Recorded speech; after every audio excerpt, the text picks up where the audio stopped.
Zak Bagans has just dropped a brand new series over on the Discovery Channel called Destinations of the Damned with Zak Bagans. You may have seen it. This is the promo... Oh, behind my fat head. This is the promo art that's been used thus far. It looked really exciting, actually. And for anyone who's a fan of Ghost Adventures and needs that itch to be scratched, because obviously there's no... home calls at the moment. There's no Ghost Adventures at the moment. Destinations of the Damned seem to be that kind of filler for people who wanted the paranormal investigations, who wanted a bit more Zak Bagans in their lives, a bit more of potentially the Ghost Adventures crew in their lives, to go in, do paranormal investigations and just get that itch scratched until they can get some brand new Ghost Adventures content. And everything seemed to look pretty hunky-dory. Everything seemed exciting, and then it dropped. And I watched the first episode because I was just curious to see what it was. And actually, for what it was, in my personal opinion, I went into it thinking that this was going to be like a Ghost Adventures spin-off show, like the Home Calls show that they do, for example. But it wasn't. It's a bit more of a documentary-based show, where Zak kind of narrates basically a haunted thing that's gone on and all the rest of it. And there's no actual paranormal investigation really involved. And I think the show has rubbed people the wrong way a little bit, because people were expecting, when it was promoted, for it to be like this Ghost Adventures kind of style show. But it wasn't. It was a bit more of a documentary-based thing. I must say, very beautifully presented, very well put together. I enjoyed it. When I discovered that it was just a documentary-style thing, I enjoyed it for that. I didn't expect the paranormal investigation, but it seems to have rubbed people the wrong way, as has been seen with some recent reviews. So, over on IMDb, first of all, obviously it dropped in 2024. The first episode came out on the 2nd of October. And it's been met on IMDb with a 3.8 rating out of 10. Now, obviously, that is pretty poor, I must say. It's really, really low. In comparison to what we'd expect to see from Ghost Adventures and typical Zak Bagans stuff, it's really bad. So here's some user reviews straight off the bat. So the first one is a 3-star, and it says here, if you like Zak Bagans' voice, this show is for you. This show is Ghost Adventures without the ghost. It should be called Spooky Places, narrated by Zak Bagans. It felt heavily scripted and poorly acted. I couldn't help but cringe. An introduction to the crew or anything like that would have been nice. Everyone felt disconnected, and the stories are just so over the top. It was like Zak was reading to me scary stories before bedtime. I wasn't entertained, but more looking forward to the show ending so I could write a legitimate review about what I thought. I'm obviously not an expert, but this show is forgettable and somewhat laughable at times. I miss the old Zak. So, there you go. Obviously, quite a scolding review.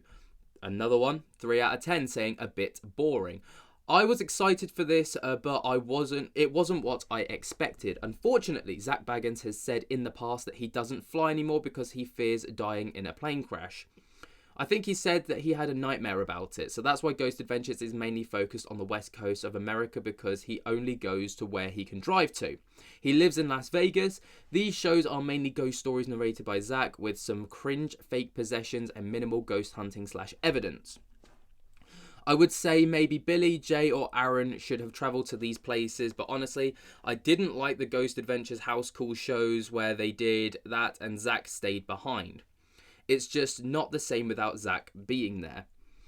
Say what you will about him, but he's the star. Hopefully Zak can overcome his fear of flying someday. If Travis Baker can do it, then he was actually in a plane crash, so can Zak. It would broaden the Ghost Adventures reach, and but I don't know. Maybe with 28 seasons, Ghost Adventures is winding down. That would make me sad because it's my favourite guilty pleasure show, but it's had quite the run, and I feel like they have exhausted the West Coast.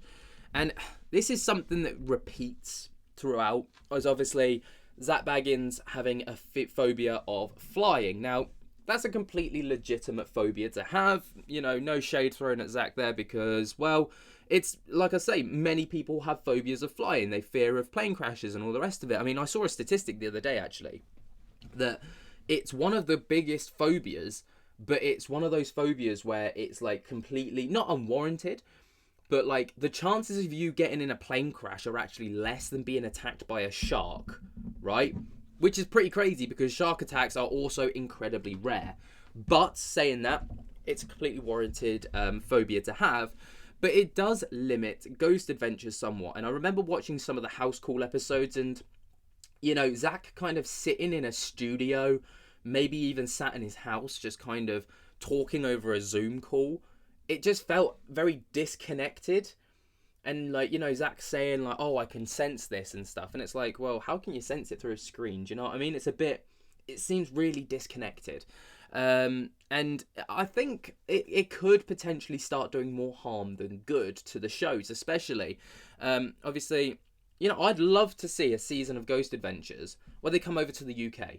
There are so many haunted locations in the UK that I think Ghost Adventures would do a fantastic job at. Chillingham Castle being one of them, for example. You know, 30 East Drive, Ancient Ram Inn. Just a few names off the top of my head. And, you know, I think that could be a really exciting premise for Ghost Adventures. But obviously with Zak not wanting to fly, it makes it really difficult and it makes the show very limited. And I think because Ghost Adventures has been so intertwined with Zak Bagans that if he hands the reins over to someone else, like we've seen in the House Calls episodes, where, you know, Billy and AREN go in on their own or whatever, like it doesn't feel the same. And Zak kind of has to be there for the show to work. He is the USP of Ghost Adventures, unfortunately. Anyway, other reviews: 2-star, 1-star, 1-star, 1-star. One person did give it an 8 out of 10, which is fantastic. One person also did give it a 10 out of 10, which is fantastic. So, mixed bag of reviews, but on the whole, it's not been received incredibly well. But over on Reddit, there have also been some other opinions in the r/Ghost Adventures subreddit.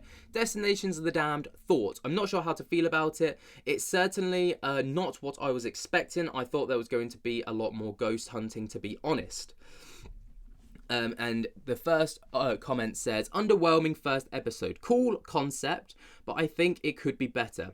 Zak's storytelling almost put me to sleep. I would probably have liked it more if it didn't come on at 11 p.m. ET. I hope House Calls come back for a season 3. It's not regular Ghost Adventures, but at least it's something that feels familiar. It was a great narration for falling asleep to. I'm very well rested. Me too. It stays on all night in the daytime. Perfect background noise. It still grabbed my attention. All the rest of it. I'm glad to see the locations from around the world and their presentations, although I guess I expected more. I thought there'd be a legitimate, proper investigation conducted like what we see in Ghost Adventures, but it was more just about talking about the history and the purported claims with little walkthrough. Part of the problem I find is Zak talks about credibility and reputation in the Ghost Adventures intro, but then presents the show with an unnamed film crew. I did see Lauren, and interviewing people in the paranormal side who we simply don't know. In the second episode, the unnamed woman with the abandoned mansion in Malaysia is likely just an actress putting on a show. How is any of this credible, especially if you're investigating some haunted locations around the world? Where's the evidence to back it up? I also rolled my eyes with the first episode because you have a legitimate natural disaster that killed 23,000 people in a horrific way, along with the story of the murdered priest who cursed the town with his dying breath. Okay, that's interesting to me. Then they go into an abandoned hospital and like, oh yeah, there's a demon here. Where's the fucking ghosts of the thousands of people who died? I was hoping for more EVPs and some of the poor lost souls, but nope, demon alert. Time to Vamos. There's some evil ghouls afoot. I'm not surprised, I'm just disappointed. Wow. what the fuck? The first episode was not bad for what it was, a documentary. What was most upsetting to me was how Zak referred to the people investigating as my crew. Are you shitting me? His crew is AREN, Billy, and Jay, not whomever he hires temporarily for a single episode. While I thought the first episode was intriguing, I also thought about the laborious and how it exploited the people while calling in psychics who revealed absolutely nothing. The second episode shows it is not the same crew as the first, which angered me even more when he referred to them as my crew. So basically what Zak is saying is there's days is I'm too much of a pussy to leave Nevada, so I have to get others to do my work while I narrate and make the lion's share of the money. Shameful, you should be ashamed of yourself, Zak. And he butchered the priest quote throughout the entire episode. Zak kept saying, no stone will be left upon a stone in the town of Ramiro. The actual quote from the murdered priest is, no stone will be left upon my tomb in the town of Ramiro. The factual quote actually makes it way more sense. I mean, this is kind of a running theme at the moment of people just saying the first episode was boring, surprisingly short in regard to an actual investigation. I'll be taking my time with watching the rest of the episodes. One person just said, it stinks. I think, that gif kind of sums it all up, really. Like I say, I think for what it is, which is a documentary, it's not bad. And it's actually, I would say it borderline's quite good. Yes, at times the narration could be a bit slow, a bit like, oh, come on, get to the point. But that's the whole, runtime. You need a good runtime. So, there was probably parts in it. And also, it's very hard to make a gripping documentary without having some kind of investigation. Like, if they had done this and they got the people that went in there to just do some form of EVP session, investigation, even if it's just a minuscule one and you just put little bits of it throughout, it would help with the pacing, I think, in my opinion. And it would kind of give it a bit more, that audience who came in to watch it would probably be like, okay, the documentary side of it was a bit boring, but at least we got glimmers of an investigation in this location, and actually this was quite exciting.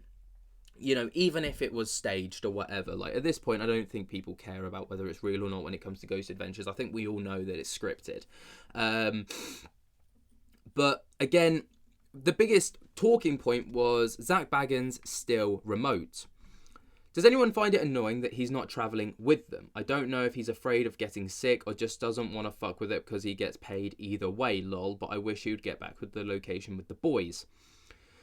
And this is something that I'm not going to go through all the comments because it's just kind of the same thing, but it's people kind of saying that they want to see Zak in the episodes, like actually physically there, because you can't interact with someone in a proper physical way without actually kind of getting stuck in.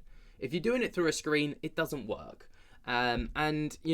It's rubbing people the wrong way, the fact that we all know for a fact that he's just getting paid a shit ton of money to either sit in a studio in Nevada, maybe even sit at home in a home studio and just record these things. And it's like, for some people that's fine, like an episode of Destinations of the Damned, like that's fine, but I don't know. Here's another comment here over on Twitter, which is, I watched the first 2 episodes of Zak Bagans' new paranormal show Destinations of the Damned on Max, and honestly, it was boring. I was totally underwhelmed and not impressed. We were all expecting something like Ghost Adventures, but it turned out to be more of a documentary. Where's Zak and his crew? All I saw was camera women. And this is another thing.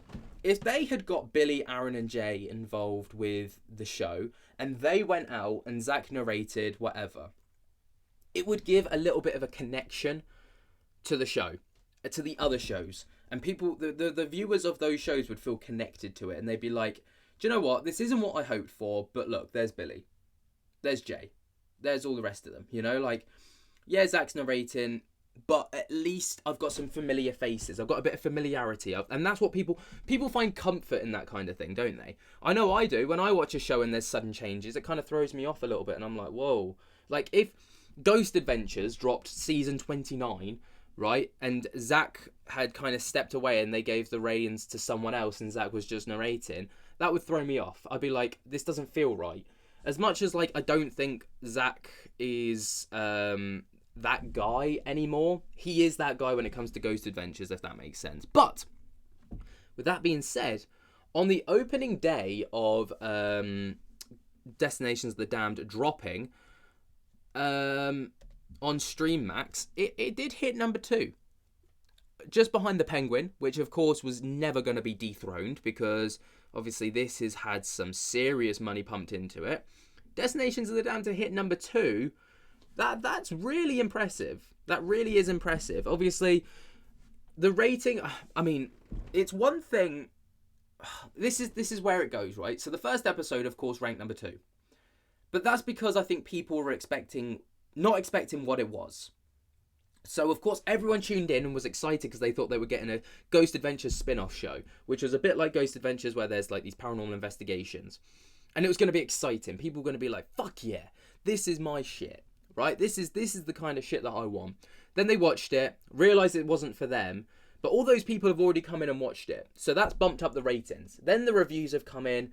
I would be interested to see where episodes 2, 3, and I think we're on episode 3 now, where they sit, because I don't think they're going to be sat as high as episode 1. Just my opinion, I don't know for certain. But what do you guys think? Let me know your thoughts and opinions. Have you watched Destinations of the Damned? Like I say, I watched episode 1, realised what it was, wasn't really interested in watching the rest of it, but as a documentary type thing, I thought it was quite exciting. I thought it was, maybe not exciting, maybe that's the wrong word. It was good for what it was. But what do you think? Let me know your thoughts and opinions down in the comments below. Let me know what you guys thought while you're down there. Be sure to jump scare the hell out of that like button if you have not already. Subscribe if you're new. And until next time, I'll speak to you later. Peace.